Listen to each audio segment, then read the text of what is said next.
थांनाय इउपिपिएल दोलोनि सरकार खुंनाय समाव सोलोंथाइ बिथिंखौ गोजौ फारसे दावखोलांहोनो थाखाय इउपिपिएल दोलोनि आफादगिरि एबा बारग' बिटिसिनि गाहाय मावफुं सोद्रोमा प्रमद बर'नि दैदेननायाव बड'फा सुपार 50 मिशननि जोहै गोबांथार इउपिएससि एपिएससि बायदिफोराव फरायनो एबा कचिं लानो गोसो गुदुं फरायसाफोरखौ कचिं लाहोदोंमोन। खायसे फरायसाफोरा गोजौ फारसे सोलोंथाइ लानो गोसो दंमोनब्लाबो रांखावरिनि आंखालनि थाखाय सोलोंथाइखौ आद्रा एबा सिमांखौ खोमाना लानो गोनां जायोमोन। सोलोंथाइया मा?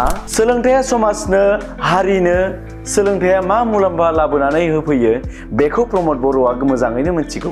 गोरिबनि सासे मोजां फरायसाया रांखावरिनि आंखालनि थाखाय सोलोंथाइनि आगानाव ससे लामायावनो थाबथानो गोनां जायो। सिमांखौ मोगथां महर होनो हाया जायो। गासैबो फरायसाफोरनि बिथिंखौ नोजोर होनानै जाहाथे फरायसाफोरनि गोजौ सोलोंथाइ लानाया आद्रा जानानै थाया, सोलोंथाइया गोजौ फारसे दावखोलांबाय थायो, बे थांखिजोंनो प्रमद बर'आ गाव खुंथाइ गोहोआव थाबाय थानाय समावनो सुपार 50 मिशननि गेजेरजों 5 बोसोर फरायसाफोरखौ कचिं लाहोदोंमोन।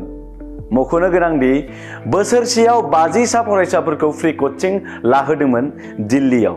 अब्ला गाव 5 बोसोर खुंथायाव थाबाय थानाय समाव गासै 250 फरायसाफोरखौ फ्रि थाइसेबो बेसेन लायालासिनो कचिं लाहोहैदोंमोन। प्रमद बर'आ सरकार सालायबाय थानाय समाव बिटिआर ओनसोलनिफ्राय गोबां फरायसाफोरा सुपार 50 मिशननि गेजेरजों इउपिएससि एपिएससि आनजादखौ उथ्रिसार जानानै गिदिर गिदिर रेंकनि अफिसार जानो हाबोदोंमोन। नोंथांमोननो गोजोनथाव रादाब होबावनांगोन दि बे खेबनि एबा मैया एपिएससि मेन्स एग्जामनि रिजाल्ट होनायाव फिन आरोबाव सुपार 50 मिशननि गेजेरजों कचिं लाहैनाय फरायसाफोरा गासै सा 17 उथ्रिसार जानो हाबावदों। गोजोनथाव रादाबा बेबोदि गासै सा 17 फरायसाफोरनि गेजेराव सा 9 बर' फरायसाफोरा इउपिएससिनि मेन्स एग्जामाव उथ्रिसार जानो हाबावदों। उथ्रिसार जानो हानाय फरायसाफोरनि मुं फारिलाइखौ नोंथांमोननो खोनासंहोनि।